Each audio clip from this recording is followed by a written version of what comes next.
Eu tava dando uma olhada novamente na internet, né? Vasculhando a internet, vendo mais ou menos o que que as pessoas fazem, pesquisando alguns temas para vídeo também, porque é preciso construir os temas, né? Não tem como. Não existe a ideia de você criar um vídeo sem tema nenhum, né? Até porque o tema ele vai te dar um direcionamento sobre o que você vai falar, né? Então eu peguei esse tema desse vídeo, eu peguei de um comentário de uma menina chamada Débora Lobin. A Débora, ela deixou o relato dela falando o seguinte: minha família nunca gostou de controlar os gastos pessoais, mas eu, desde muito nova, me organizo. Isso me ajuda a não passar por apertos no dia a dia. Vamos lá. Minha família nunca gostou de controlar os gastos pessoais. A minha também não. A minha família, eu não tenho nenhuma referência de pessoa que sabia organizar, sabia como cuidar do financeiro.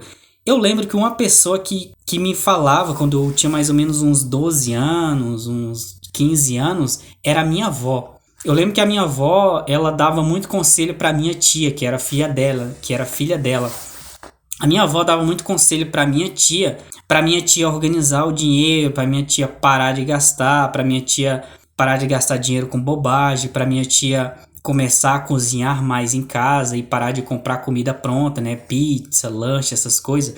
A minha avó sempre falava para minha tia para ela cuidar do dinheiro que ela recebia, porque a minha avó falava para minha tia que a minha tia precisava comprar a casa própria dela, ela precisava se organizar. A minha avó falava pra minha tia, né? Quando eu tinha uns 12 anos, a minha avó falava que a minha tia tinha que se organizar, tinha que economizar o dinheiro que ela pudesse economizar, que era para poder a minha tia dar a entrada na casa, né? Porque a minha tia ela não tinha uma casa própria, a minha tia a minha tia morava na casa da minha avó, só que quem mandava na casa era o meu avô realmente que mandava na casa. Mas o meu avô vivia falando que ele ia vender a casa, entende? Então, se ele vendesse a casa, a minha tia, que era a filha da minha avó, ela ia ter que sair da casa, então ela ia ter que morar de aluguel. A minha tia não pagava aluguel, porque a casa era da minha avó, mas quem cuidava da casa era o meu avô. Na verdade, era o casal, né? O meu avô e minha avó era dono da casa. Só que meu avô vivia dizendo que ele ia vender a casa, então a minha tia ia sair da casa e ia começar a pagar aluguel. Então a minha avó não queria que a minha tia fosse pagar aluguel. A minha avó queria que a minha tia fosse para casa própria dela. Então a minha avó vivia dando conselhos para ela poder organizar o dinheiro dela, para ela poder dar entrada na casa própria dela. Essa é a única referência que eu tenho, né, da minha avó. A minha avó falando com a minha tia, conversando com a minha tia. Outra referência que eu tinha, sempre foi a minha avó também. Tinha o meu tio, que o meu tio também é um cara que ele movimentava muito dinheiro, mas a minha avó sempre aconselhava ele a cuidar do dinheiro dele. Então eu acho que vem um pouco da minha avó, essa minha vontade de organizar as finanças pessoais e ajudar outras pessoas a organizar suas finanças pessoais também. Essa minha vontade, essa minha habilidade, digamos assim, vem um pouco da minha avó. No caso aqui da Débora, ela fala que a família dela nunca gostou de controlar os gastos pessoais. Provavelmente no caso da Débora, nunca, nem a avó dela tinha esse hábito, né? Tinha esse pensamento de organizar os gastos pessoais. E é o que acontece com muita gente no Brasil, né? Infelizmente, muitas famílias brasileiras não têm nenhum tipo de pensamento sobre organização financeira pessoal. E tanto eu quanto outros profissionais, estamos online, estamos na internet, usando a internet para divulgar essa ideia. E graças a Deus e graças à internet a gente está conseguindo impactar muitas pessoas e conscientizar muitas pessoas da importância de elas organizar suas finanças pessoais. Mas vamos continuar com o comentário da Débora ali. Ela continua assim, ó. Minha família nunca gostou de controlar os gastos pessoais, mas eu, desde muito nova, me organizo. Ela não teve tanta conselho de familiares, de pessoas próximas, mas desde muito nova ela já começou a perceber que o dinheiro que ela movimentava, ela começou a perceber que aquele dinheiro como é que eu posso dizer? Custava tempo da vida dela, né? Eu acredito que a maioria das pessoas Acredito não, tenho certeza disso, que a maioria das pessoas trocam o tempo por dinheiro, né? A maioria das pessoas vendem o tempo delas por dinheiro. Ela trabalha para alguém, eu trabalho numa empresa, durante um período do tempo ali, do dia dela, ela troca isso por dinheiro, ela vende serviço, né? A maioria das pessoas vende serviço, vende um tempo prestando um serviço para alguém para receber dinheiro por isso. Então a maioria das pessoas elas fazem isso, né? E eu acredito que a Débora aqui, ela percebeu desde muito nova de que ela sacrificava uma parte do tempo dela, uma parte da vida dela por dinheiro. Então, lógico que ela teria que valorizar esse dinheiro. Eu acredito que foi o que ela pensou, que foi o que eu pensei também. Depois de um certo tempo trabalhando em algumas empresas, eu comecei a perceber que o tempo que eu ficava lá na empresa versus o tempo que eu ficava na empresa versus a quantidade de dinheiro que eu recebia pelo tempo que eu ficava lá, eu comecei a perceber que isso era, além de ser pouco, era muito, eu tinha muita desvantagem, porque eu deixava de fazer muita coisa que eu gostava de fazer para estar na empresa. Então eu comecei a perceber que aquele valor que a empresa me pagava, além de ser baixo, né, que eu sempre considerei que é um valor baixo, mas pelo serviço que você presta é o valor que vale, eu comecei a perceber que eu tinha que valorizar mais aquele dinheiro que chegava para mim, porque era o tempo da minha vida que eu estava colocando na empresa. Então pensei, cara, esse dinheiro aqui ele precisa ser valorizado, eu não posso simplesmente gastar esse dinheiro à torta à direito, porque é um tempo da minha vida que eu estou trocando para ter esse dinheiro no meu bolso. Então eu preciso valorizar ele. Então foi algo que eu pensei, não foi tão novo quanto a Débora falou aqui. Talvez a Débora tenha mais ou menos aqui uns 30 anos, 25 anos. Desde muito nova, talvez ela tenha percebido isso, sei lá, aos 15 anos, talvez. Eu percebi isso mais ou menos ali aos 21, aos 22 anos, né? Eu tive essa tomada de consciência, digamos assim. Mas é muito bom que a Débora tenha se ligado sobre isso desde muito novinha. Eu espero que se você tem 15 anos... 15 não, né? Acho que... Vai, 15 anos. Se você tem 15, 18, 20 anos, eu fico muito feliz de você estar assistindo esse vídeo até aqui e entendendo a minha mensagem. Aí ela continua: isso me ajuda a não passar por apertos no dia a dia. Com certeza, tá? Com certeza, se você tem uma certa... Eu não tô dizendo também que você deve ter 100% de organização. Até porque não existe, até eu mesmo. Às vezes eu me perco na minha organização, às vezes eu gasto um pouco mais. Tem um gráfico na minha planilha, né? O gráfico da planilha que eu uso, né? A planilha que eu chamo de a planilha organizada, né? Que inclusive é uma planilha também que eu entrego para os meus alunos da consultoria organizada.